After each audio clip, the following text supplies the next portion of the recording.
This isn't a trail of peace. This is pressure overload. A hill built for 1,000, forced to carry lakhs. Instead of lightening the footprint, you have allowed people to actually get into every nook and corner of the Himalayas. Careless travel, choking hills. If we don't change now, there won't be much left to enjoy. We need to follow the Bhutan model, regulate people who can access hills. News 9 presents Heal the Hills, continuous coverage.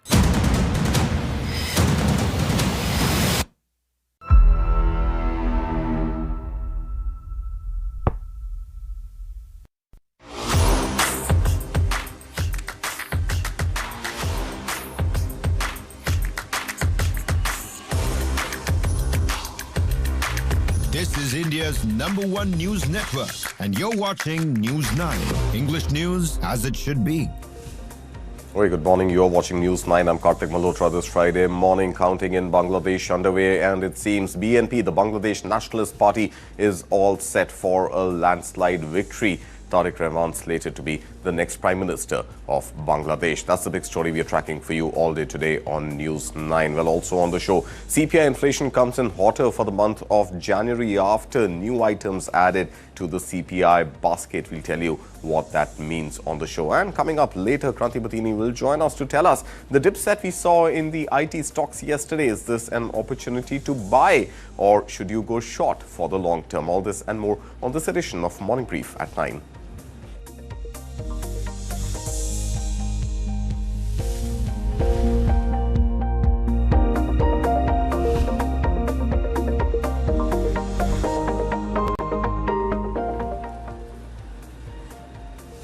This is Morning Brief at 9 this Friday morning. Here are the headlines. Ending a 20-year wait for power, the Tarique Rahman-led Bangladesh Nationalist Party, or BNP, is set to form the next government after sweeping past the majority mark in the 13th general elections. India launches new CPI series with 2024 base year, lowers food weight and broadens basket to better reflect evolving consumption trends. Inflation comes in hotter at 2.75% for the month of Jan. Rolls-Royce unveils major India expansion plan, proposes co-developing AMCA combat jet engine with full IP transfer and workforce growth to 10,000. Aircraft Accident Investigation Bureau, or AAIB, says Air India AI171 Ahmedabad crash investigation still underway, rejects speculative reports and says final conclusions yet to be reached.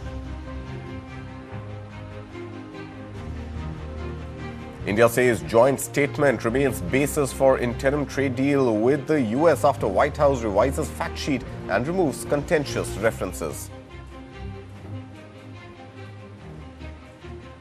IT stocks tumbled up to 6% yesterday as AI disruption concerns and firm US data trigger sharp sectoral sell-off. Is this the time to buy?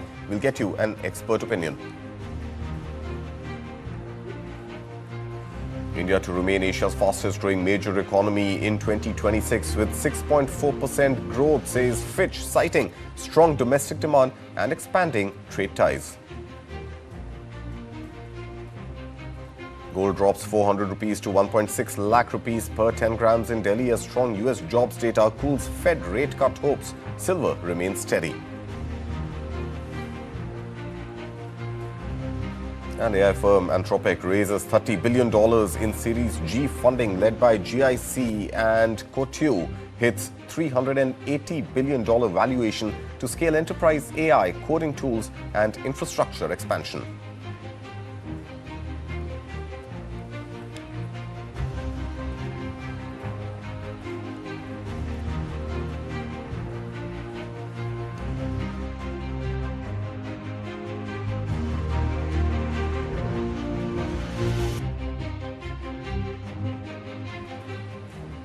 Bangladesh's political landscape appears set for a dramatic shift, with the Tarique Rahman-led Bangladesh Nationalist Party racing toward a decisive victory in the country's first national election since the 2024 coup that ended Sheikh Hasina's long rule.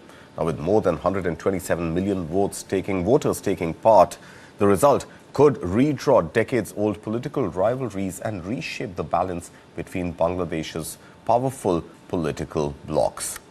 And moving on now, India on Thursday introduced a new consumer price index, or CPI series, with base year 2024 equal to 100, aimed at improving the quality and the relevance of inflation data used for monetary and fiscal policy making. Chief Economic Advisor V. Anant Nageswaran said the revised index better reflects evolving consumption patterns and the growing role of services and digital markets in the economy. Now, under the new series, retail inflation for the month of Jan stood at 2.75%, according to data released by the Ministry of Statistics and Program Implementation.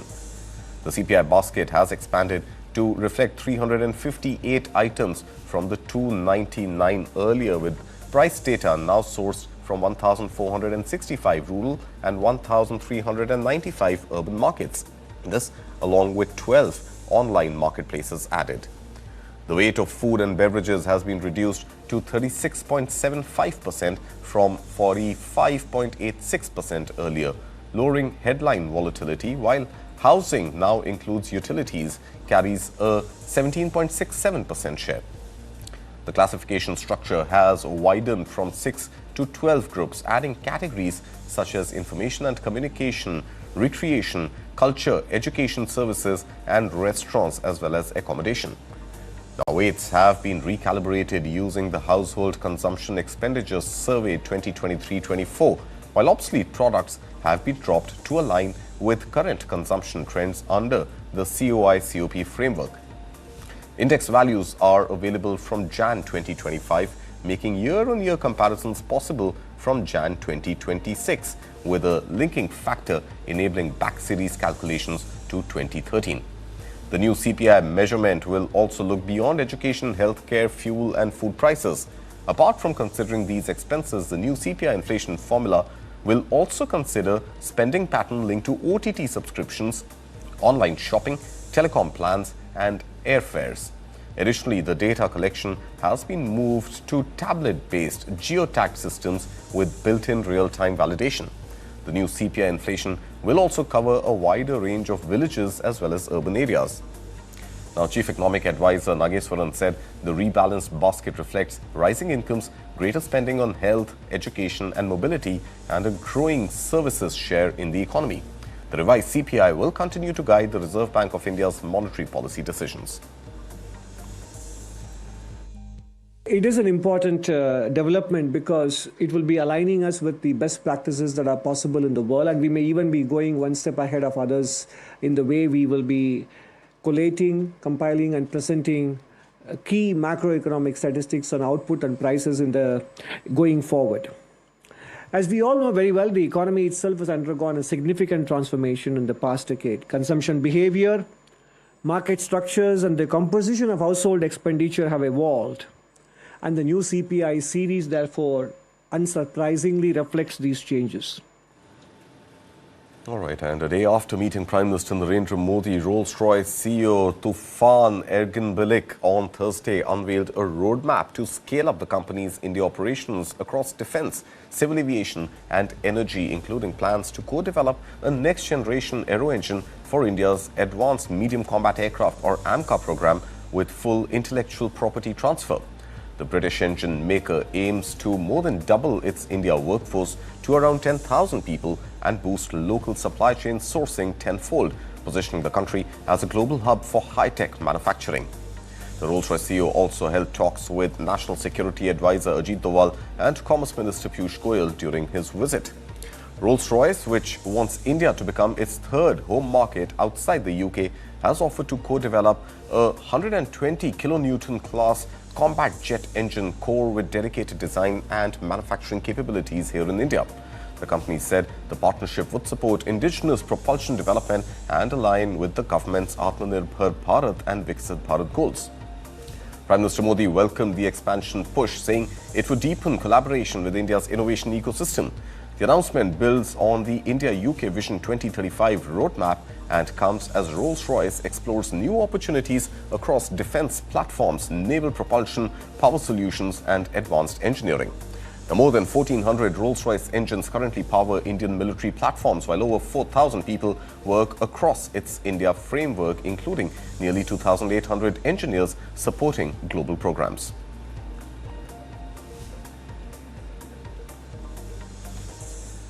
And in other news from the world of aviation, the Aircraft Accident Investigation Bureau, or AAIB, said on Thursday that the investigation into last year's Air India AI171 Ahmedabad crash is still underway, clarifying that media reports claiming the probe has been finalized are incorrect and speculative. The Boeing 787-8 Dreamliner aircraft operating a flight from Ahmedabad to London Gatwick on June 12, 2025, crashed shortly after taking off, killing 260 people, including 241 passengers, in one of India's worst aviation disasters.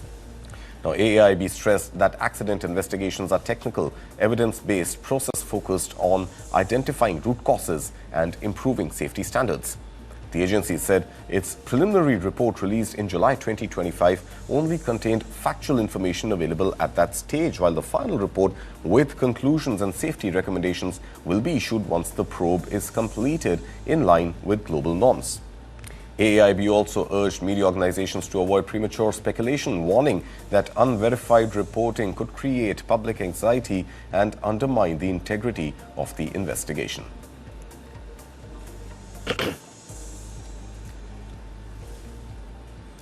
And India on Thursday said the joint statement issued with the United States continues to be the foundation for a proposed interim trade agreement, adding that amendments to a White House fact sheet now reflect the shared understanding between both India and the US.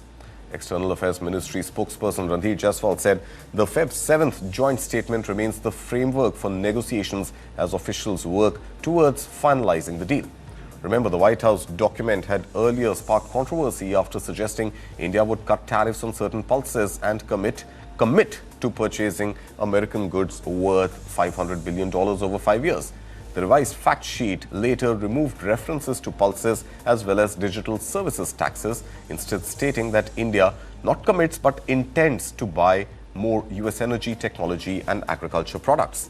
Now, separately, US Ambassador Sergio Gore met Foreign Secretary Vikram Misri to discuss advancing bilateral ties, even as India said it is reviewing Washington's invitation to join the proposed Board of Peace. India and the United States, we had agreed to a joint statement on the framework for an interim agreement on reciprocal and mutually beneficial trade. This was issued on 7th February 2026. The joint statement is the framework and remains the basis of our mutual understanding in this matter. Both sides will now work towards implementing this framework and finalizing the interim agreement. The amendments in the US fact sheet reflect the shared understandings contained in the joint statement.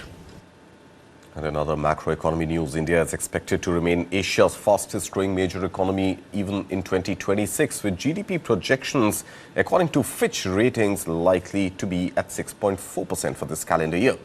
Fitch Ratings also said India is likely to outpace regional peers such as Philippines, Indonesia and Malaysia despite global trade uncertainties.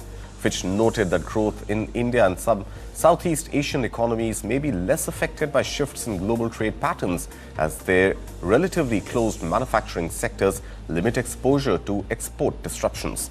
It added that India is diversifying trade ties beyond the United States, though through new agreements, including recent deals with the US and the European Union to reduce tariff risks. The ratings agency expects the Reserve Bank of India to keep its policy rate unchanged at 5.25% after last December's rate cut, while saying the full impact of US tariffs remain uncertain. Fitch also highlighted improved fiscal transparency, stronger revenues driven by economic growth and GST collection, and a potential gradual decline in government debt over the medium term.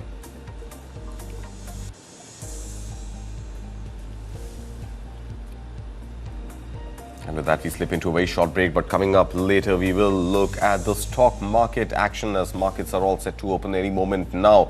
Will IT stocks continue to see the meltdown that we saw yesterday, or is this going to be an opportunity for investors to buy those dips? That and more coming up with Kranti Batini on the other side of the break.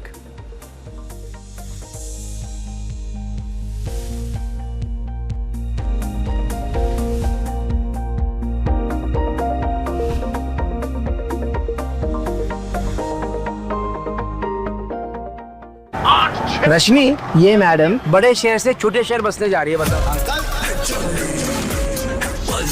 छोटे छोटे शहरों में ही तो है बड़े बड़े अखाड़े, नए नए दावपेच सीखेगी और फ्यूचर में मेडल जीतेगी। और बेटा, इनका फ्यूचर? बड़े पापा, SBI लाइफ से इनका फ्यूचर सिक्योर है। अभी तो इसकी जीत के इरादा पक्का है। डरो पूरे अपने इरादे, अपनों से किए सभी वादे। SBI लाइफ अपने लिए, अपनों के लिए। बुझने लगे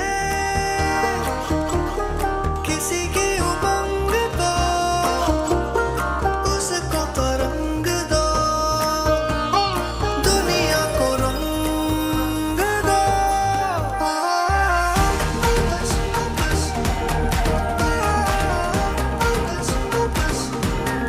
दुनिया को रंग दो। Birla Opus Paints.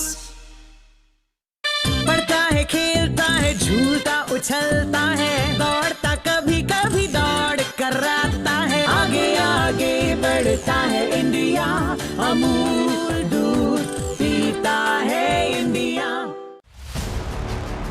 Bangladesh is on edge. Protesters also targeted symbols of Bangladesh's political history. Mr. Yunus is being the new Jinnah of Bangladesh. What defines this mob? Who are these people? Where do they come from? Pratham Alo, the newspaper, has also called it a terror attack. Yunus is the Osama bin Laden of today's world. The state has no strength, or those who are on the street are the state themselves. There's nothing called spontaneous mob. There's a theory called you keep the pot boiling.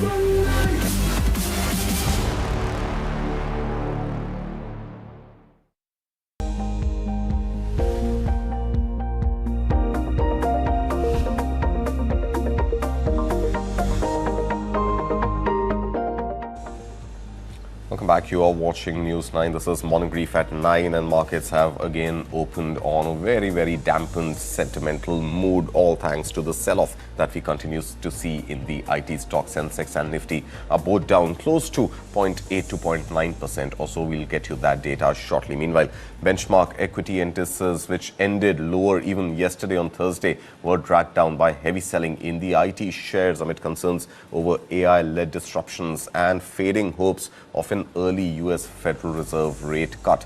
Tech stocks yesterday led the decline, with Tech Mahindra, Infosys, Tata Consultancy Services falling nearly 6% each. And even this morning, we are seeing a similar sentiment play out after yesterday's sharp declines.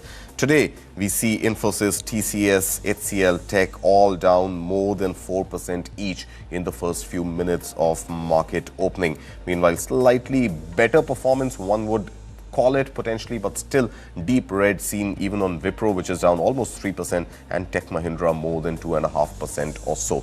That's the broad IT sell-off story that we are witnessing currently. Now, in contrast, you also saw yesterday the other stocks, including the BFSI sector, which included Bajaj Finance, ICICI Bank, SBI, as well as some other big tech, big firms, including Bharti Airtel and Titan, as well as Tata Steel, closed the day a little higher. But the focus continues to be on IT stocks, and the sell-off we are seeing thanks to AI-led disruptions, literally creating havoc, not just for IT stocks, but pulling down the broader indices, both the Sensex and the Nifty, as well as the small cap and the mid cap space. Pretty much it's a sea of red this morning once again in IT stocks, and all this coming with the massive disruptions that we are seeing in the world of artificial intelligence, and of course the knock-on effect of big tech losing their steam even on the Nasdaq.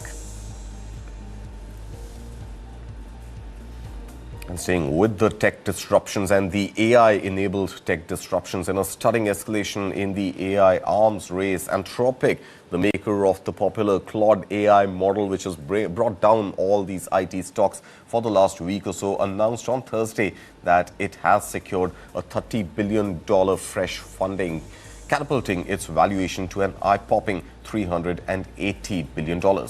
The massive Series G round, one of the largest private fundraising deals ever recorded, was led by Singapore's sovereign wealth fund GIC and US hedge fund Couture Management. Now, this comes just 5 months after Anthropic's previous raise in September, which valued the company at just $183 billion, meaning its worth has more than doubled in record time amid unrelenting investor enthusiasm for frontier artificial intelligence. Meanwhile, rival OpenAI, backed by Microsoft and others, is reportedly in the midst of assembling an even bigger round that could top $100 billion and value it around $830 billion, keeping the pressure on this high-stakes contest of who's going to win the race to artificial intelligence supremacy. Let's look at the broader action in U.S. stocks. Wall Street slipped sharply in the red again on Thursday as another tech sell-off rattled investors ahead of crucial inflation print. Heavyweights including Apple, Amazon and Meta led the decline, dragging the Nasdaq down more than 2% as markets turned cautious over interest rate expectations and the outlook for big tech valuations. Take a look. Wall Street's main indexes fell sharply on Thursday, with the Dow dropping more than 1.3%, the S&P 500 shedding more than 1.5%, and the Nasdaq slumping 2%. At a time when investors have been stressed about the impact AI would have on competition, a less than impressive quarterly update from Cisco Systems, shares of which plummeted more than 12%, helped to sour the market on technology stocks broadly. Other sectors also got caught up in investor worries about AI disruption, says Brad Bernstein, managing director at UBS Private Wealth Management.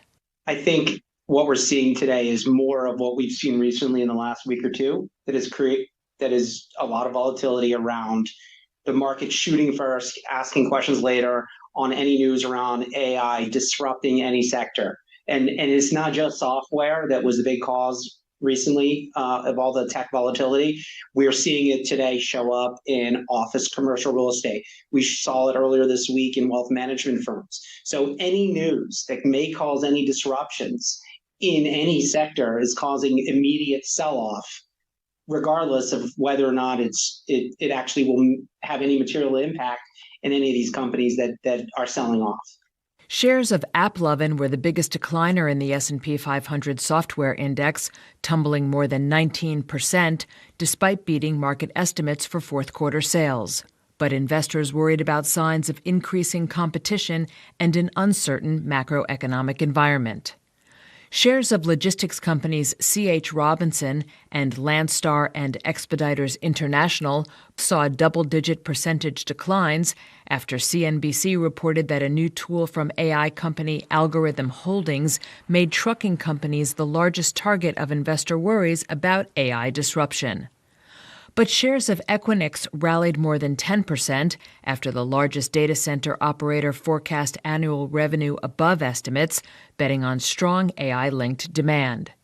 After the stronger-than-expected jobs report earlier this week, investors now look to the January Consumer Price Index for the latest inflation data. The report is due on Friday.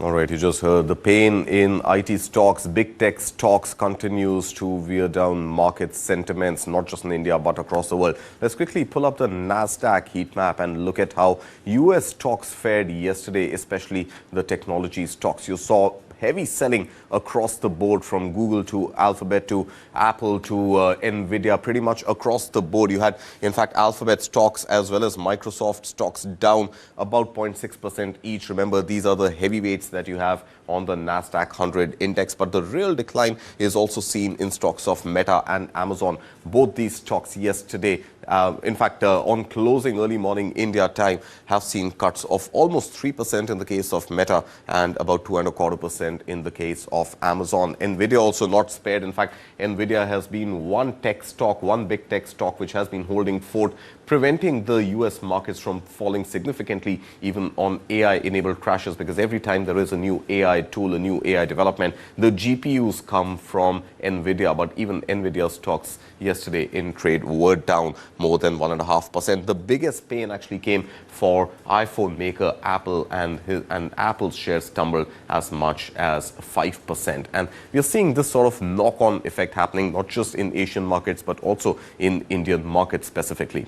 Let's pull up the data for markets open, and as markets open just about 10 minutes ago or so, you're seeing almost a percentage cut in the large cap Sensex and Nifty 50. In fact, 0.85, 0.88% or so down. Nifty 50 heading sharply down to the 25,500 odd level. Sensex, meanwhile, below 83,000 level or so in the first 5 minutes of trade as markets just opened. But the real pain is coming from the mid cap and the small cap space this morning. Both these indices are down more than a percentage each. In fact, in the case of small cap index, it is the small cap 100 is down by about 1.5%.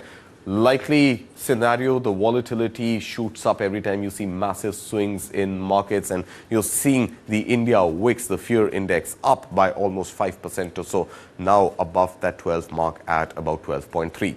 Let's quickly pull up the Nifty 50 heat map and try and see, apart from IT, we will talk about the IT story, but apart from IT, which are the sectors that are reeling under some sort of pressure this morning? And well, let's come to the IT stocks later. Let's go back to the Nifty 50 and look at the Nifty 50 heat map, which tells us that we are seeing broad-based killing even in the ONGC stock this morning. That stock is down about 2% or so.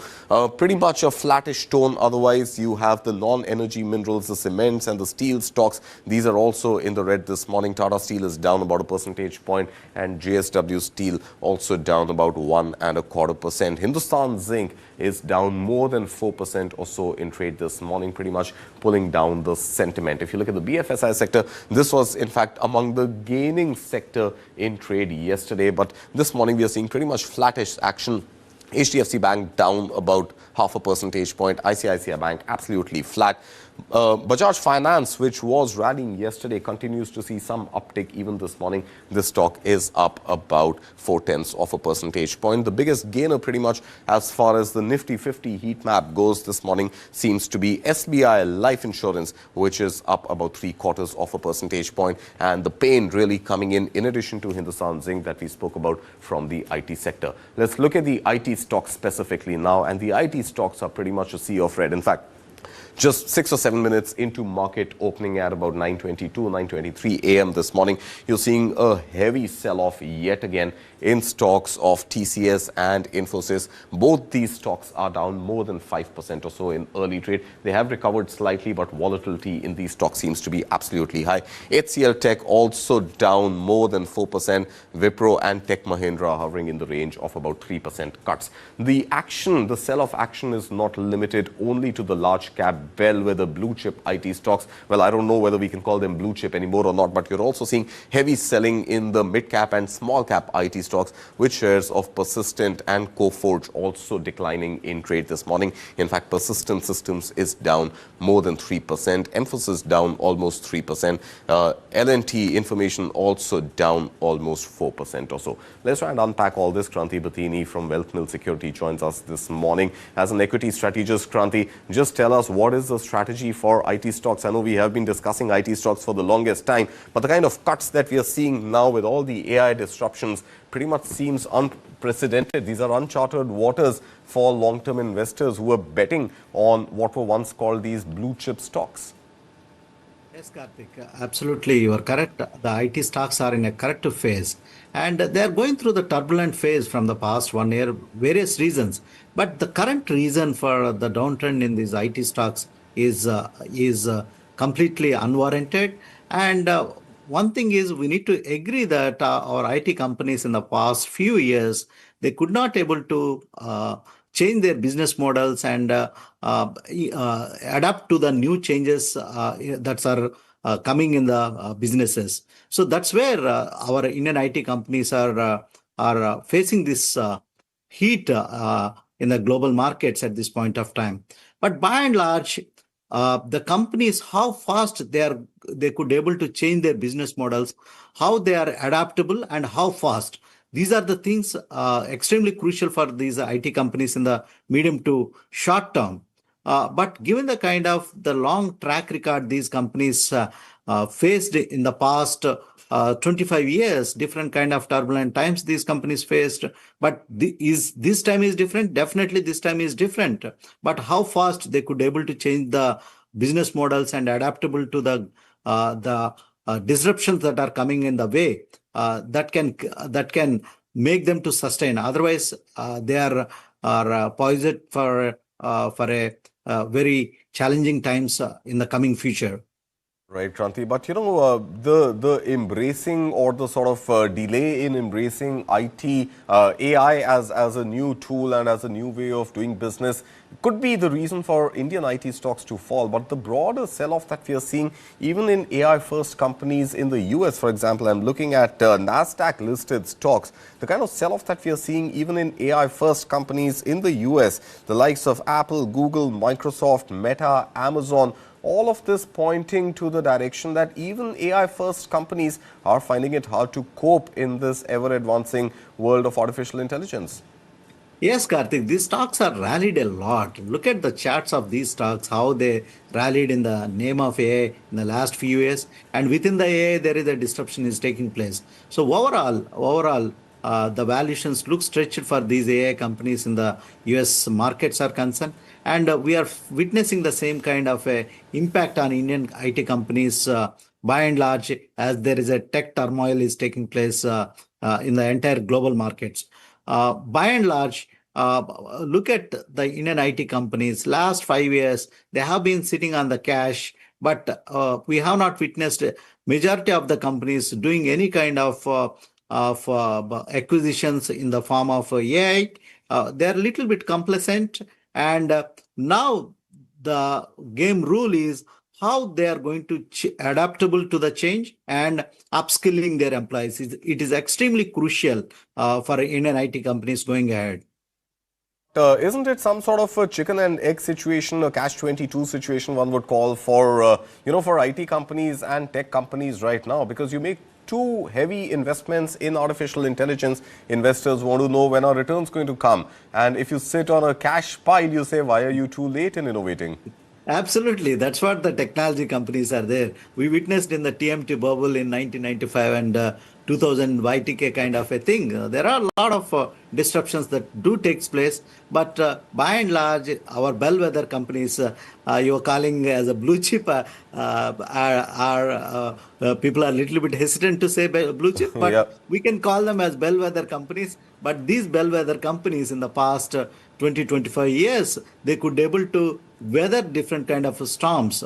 It can be 2008, the GFC, Great Financial Crisis, GFC. And they also weathered through the recent COVID crisis. But this is an inherent risk that is originating in the technology path. So whether the Indian IT companies could able to weather these turbulent times, everybody crosses their fingers. But I can sense Indian IT companies would be adaptable in the coming times and coming quarters.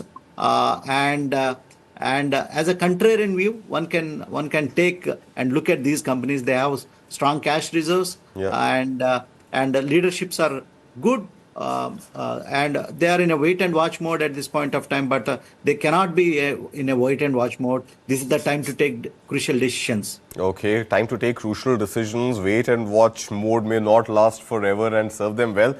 Same set of advice even for retail investors. Should they also wait and watch and see how this IT story pans out, or take decisive action on their holdings? Because, one would call it that perhaps, cut your losses already, get out of the IT space, or use the opportunity and buy on dips. So what would be your recommendation to retail investors? Karthik, going ahead, what I can sense at this point of time is there would be a moderation in the PE ratios. Given the kind of uncertainty looming around these IT companies, around their business models are concerned. So we can see some kind of a moderation in the PE, because these companies are already trading at below their historical PE levels are concerned. So investors, if they have high risk appetite at this point of time, and given the kind of uncertainty looming around this sector, one can buy in a very staggered manner for a medium to long term. Otherwise, there are much better sectors at this point of time. Look at Indian defense and the new sunrise sectors. Those are emerging in India, like the nuclear power, or look at the sectors like aerospace industry, or the sectors like the semiconductors. They looks very attractive. The risk reward ratio is much favorable than IT at this point of time. In terms of the selection of sectors are concerned. All right. So deselect IT and select more emerging sectors which are likely to yield better dividends is the word coming in from Kranti Vatini as far as IT stocks are concerned. But Kranti, I want to also draw your attention to the kind of sell-off that we are seeing in non-energy mineral, steel, aluminium, cement this morning. What seems to be the story there? Hindalco is down about 5%, Tata Steel, JSW Steel. Tata Steel almost 2% now, JSW Steel also down about 1.6%. What exactly is happening in the metal segment right now? Karthik, the setup is buy on dips, sell on rallies, and the metal pack has one of the outperformer in the recent past. Last 1 year, we witnessed how the astronomical rise in silver and gold, and also the copper and the base metals are concerned.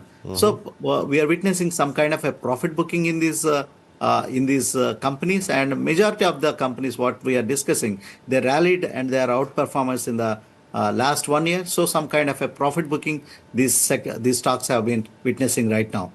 All right. Also talk to us, you had mentioned the defense sector, but talk to us largely about the entire electronics technology space, because defense, I think the name that really pops up is HAL, and HAL has been performing well despite news around the AMCA project not really coming for HAL, and even if it does, the projections that it is making are unlikely, to be very strong given the kind of delays that we've seen with the Tejas project. But outside of HAL as well, if you look at stocks of BEL or, even Power India, ABB, which used to be called earlier, and the larger Make in India stocks like Dixon, all of these are also seeing some sort of a heavy selling this morning. Dixon is down about 2.4% or so. This was one of the success stories of Make in India, wasn't it? Yes, Karthik. These stocks have rallied a lot in the past couple of years. So now the market setup and sentiment is buy on dips and sell on rally kind of a market at this point of time. As Nifty is not able to hold the range of 26,000 level, and below this range, we are witnessing some kind of a profit booking. Until unless market stands above 26,000 level, we will see these kind of a pullback rallies. Look at the last 1 year, the markets is in a zigzag mode. We are discussing here and there, but the setup of the market at this point of time, we are witnessing some kind of a long consolidation in the market. Until unless we get a strong earnings upgrade in the large cap space, the markets, the indices and headline indices stocks are going to be in a consolidation phase in the medium to short term. And that consolidation visible on your screens as well right now as we speak. Sensex and Nifty are both down about 1% or so each. That's a massive sell-off. In fact, Nifty 50 is down about 265 points. And let's also pull up the Sensex figure. The latest Sensex figure is also reflecting that Sensex has already lost in just the first 15 minutes or so of trading, 20 minutes or so of trading. Now, Sensex has lost about 825 points from yesterday's already low closing level. Well, let's see which direction the markets take from here. But Kranti Vatini, for your time this morning, thank you so much for joining us. Always. Thank you. And before we slip into another break, let's take a look at some of the global stories we're tracking for you this morning. US President Donald Trump threatens Iran with very traumatic consequences if it fails to strike a nuclear deal, even as Israeli Prime Minister Benjamin Netanyahu voices skepticism over the strength of any potential agreement between Washington and Tehran. Washington signs a new trade pact with Taiwan, lowering US tariffs on Taiwanese goods from 20% to 15%. in exchange for major Taiwanese spending commitments on American products as well as investments. Meanwhile, Trump terminates all additional green emission standards imposed unnecessarily on vehicle models and engines between 2012 and 2027 and beyond, to quote him, after formally repealing the legal basis for US climate rules. Big news coming from the world of technology. AI firm Anthropic secures a $30 billion fresh funding, pushing its valuation to $380 billion, underscoring the relentless investor appetite in the AI race against OpenAI. Russia announces it has blocked WhatsApp for allegedly failing to comply with domestic legislation, days after restricting access to Telegram in a widening tech clampdown. Britain's economy grows less than forecast in the final quarter of 2025, delivering a fresh setback for Prime Minister Keir Starmer amid mounting political and economic pressure. Consumer goods giant Unilever reports a modest rise in annual profits after spinning off its ice cream division, but cautious that market conditions will slow this year. European Union leaders pledged swift reforms to revive growth, but remain divided over issuing joint debt to counter economic threats from China and the United States. And the Bangladesh Nationalist Party, led by Tarique Rahman, is projected to secure a sweeping victory in the first election since the deadly 2024 coup and ousting of former Prime Minister Sheikh Hasina. These stories on the other side of the break. You're watching Morning Brief at 9.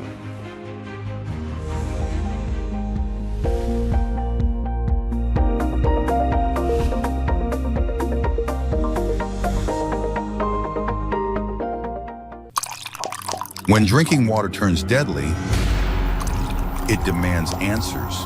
What is really going on there? News 9 brings you. Imagine water that you drink. Contaminated drinking water in Indore, revealing a disturbing link to at least 15 reported deaths. Typhoid outbreak in tribal areas. 104 patients.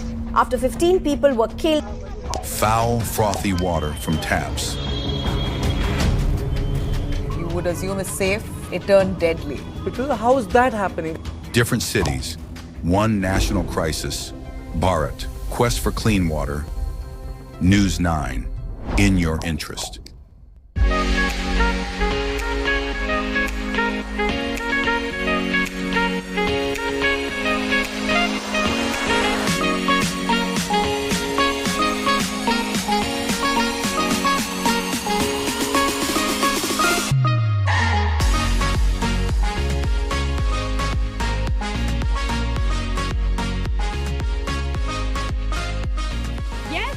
Philippines.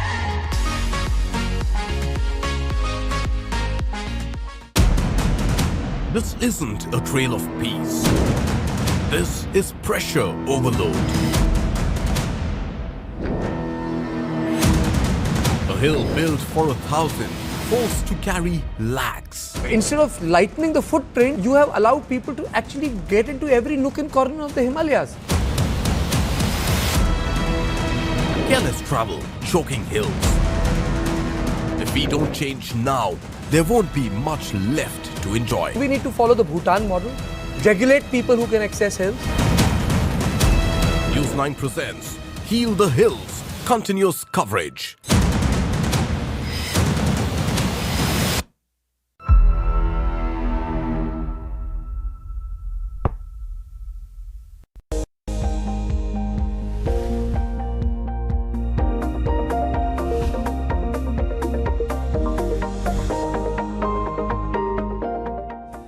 Welcome back. You're watching News 9. This is Morning Brief at 9. Time now to look at some global stories we're tracking for you this Friday morning. US President Donald Trump threatened Iran on Thursday with what he calls very traumatic consequences if it fails to make a nuclear deal with Washington.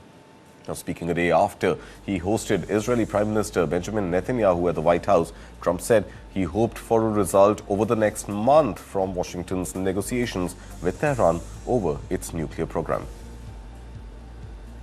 We have to make a deal, otherwise it's going to be very traumatic. very traumatic. I don't want that to happen, but we have to make a deal.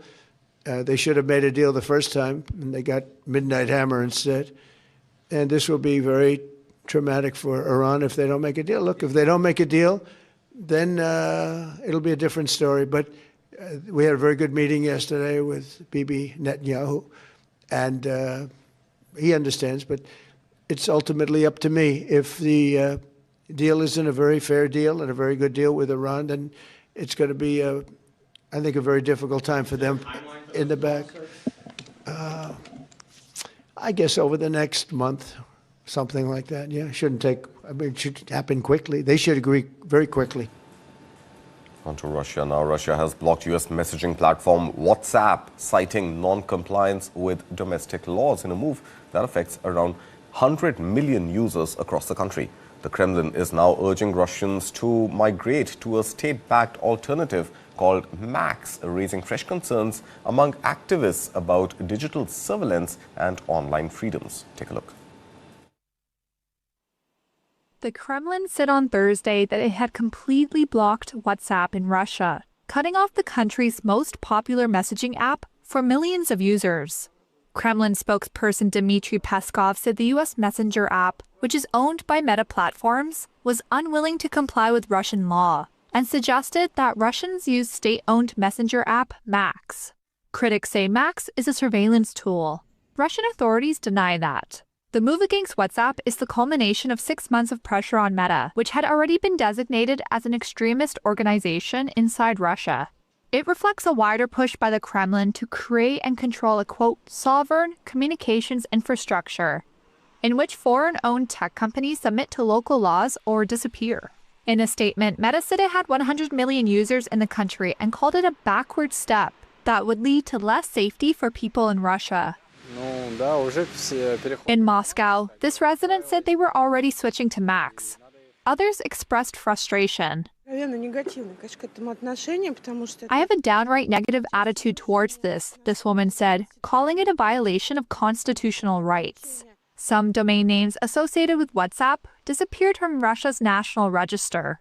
That means devices inside Russia could only access WhatsApp by using a virtual private network, or VPN. The state communications regulator did not immediately respond to a request for comment. The move comes just days after Russia said it would impose further restrictions on the messaging app Telegram. Voice and video calls have been limited since August, and earlier in the week, users reported the service as being noticeably slower. And as the war in Ukraine grinds into its 5th year, NATO defense ministers are stepping up discussions on fresh military support for Kyiv. Now, at a key meeting on Thursday, Britain announced a new funding commitment to help deliver US-made weapons under the Prioritized Ukraine Requirements List initiative. Listen in. For the UK, we're spending the highest level of support ever on Ukraine. Today, I'm announcing a new £500 million package of urgent air defence support, President Zelensky's top priority. £150 million for Pearl, for air defence interceptors, £400 million for 1,000 lightweight multi-role missiles, and an extra 1,200 air defence missiles with partners from the Air Defence Consortium. And moving on now, European Union leaders have agreed on a sweeping plan to strengthen the bloc's single market as Europe looks to stay competitive amid mounting economic pressure from the United States as well as China. A meeting in Belgium, leaders stressed urgency and signed off on reforms aimed at cutting red tape, easing business rules and accelerating financial integration across the EU. Listen in. We have agreed that next European Council in March, I will present a One Europe, One Market roadmap, an action plan that shows very detailed what are we going to do with timelines, with targets, and with a clear limit of time also to deliver. And the ambition is that we will have this document committed and agreed by not only the Commission, but also the two co-legislators, that is the European Council and the Parliament. Our focus today was mostly on how to mobilize private investment. and I was pleased to hear an unanimous support to accelerate the Savings and Investment Union. Europe needs a single and efficient financial system which can better turn European savings into investments in Europe. And consumer giant Unilever is warning of a slower road ahead. The company says 2026 sales growth will likely land in the lower end of its forecast range as demand softens in the United States and Europe, even though emerging markets continue to show some resilience. Take a look. Unilever was gloomy about its sales growth prospects for this year on Thursday. It warned its expansion would be at the bottom end of its 4 to 6% forecast range. The Dove maker blamed a slowdown in the US and Europe. However, Unilever said it expects a modest improvement to the 20% profit margin reported for last year. And it also announced a new $1.8 billion share buyback program. Thursday's update came despite emerging markets driving a fourth quarter sales beat. Underlying sales for the period hit 4.2%, just ahead of forecasts. Emerging markets which helped drive the improvement included China, India and Indonesia. But there are concerns emerging markets may not give enough support if developed market growth keeps slowing. Sales eased to 2.8% in the fourth quarter in North America, while Europe only edged up 0.1%. Both regions slowed from the previous 3-month period. CEO Fernando Fernandez is under pressure to show Unilever's focus on personal care, beauty and well-being is a winning strategy. That after the firm spun off the Magnum ice cream company last year. Elsewhere, the firm reported annual underlying operating profit dipped 1.1% to around $12 billion, roughly around expectations. Shares were down around 1% in early European trade. And finally, Bangladesh Nationalist Party or BNP chairperson Tarique Rahman has claimed victory in Bangladesh's 13th parliamentary elections. As per latest numbers, the BNP and its allies are leading in 212 of the 299 seats in the first election since the 2024 coup. Meanwhile, in a post on X, Prime Minister Narendra Modi congratulated BNP, saying, and I quote, "I convey my warm congratulations to Mr. Tarique Rahman on leading BNP to a decisive victory in the parliamentary elections in Bangladesh. This victory shows the trust of the people of Bangladesh in your leadership. India will continue to stand in support of a democratic, progressive and inclusive Bangladesh. I look forward to working with you to strengthen our multifaceted relations and advance our common development goals," unquote. Now, the elections come amid significant political change following the death of former Prime Minister Khalida Zia and the continued ban on her longtime rival Sheikh Hasina's Awami League party.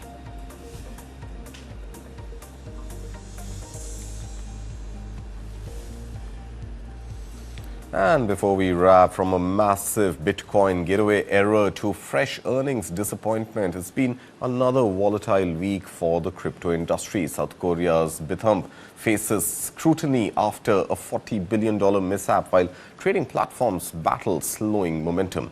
Here is your weekly crypto roundup. Keep watching News 9. From a $40 billion error to a disappointing revenue for Robinhood. This is Crypto Weekly.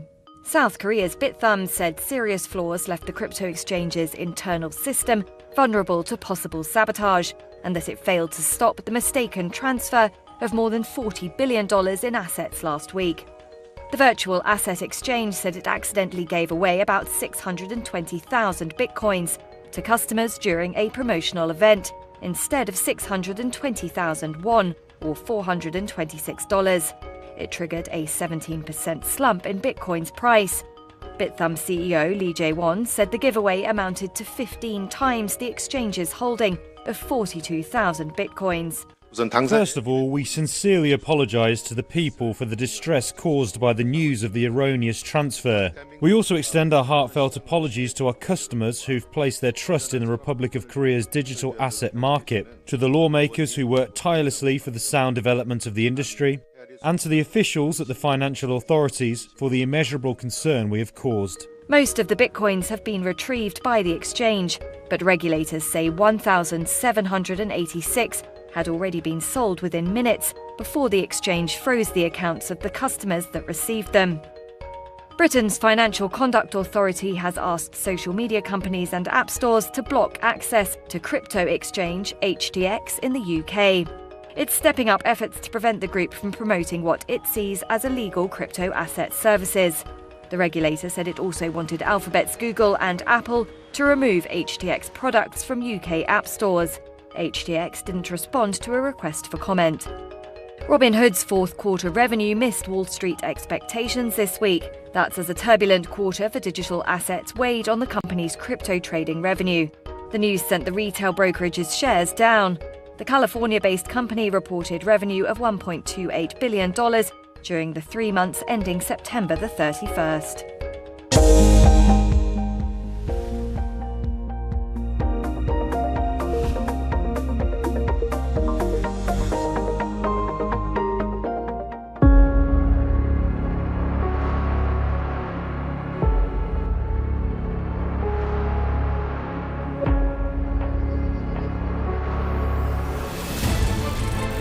Delhi is losing the fight against pollution. This is not a story of just children. This is the story of every elderly person in the National Capital Region. Delhi's hazardous air quality. Smog capital of the world. Delhi pollution has left us sick and exposed, also frankly embarrassed. Hazardous air quality are disrupting daily life. Growing the issue of a toxic air looming large over Delhi. Delhi's air quality index has been hovering between 300 and 400 for the past week.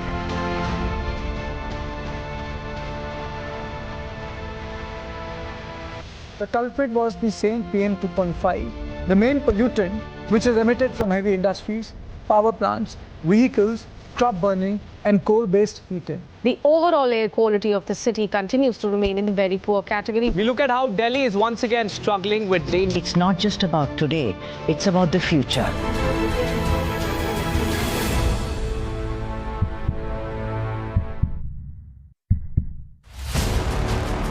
Bangladesh is on edge. Protesters also targeted symbols of Bangladesh's political history. Mr. Yunus is being the new Jinnah of Bangladesh.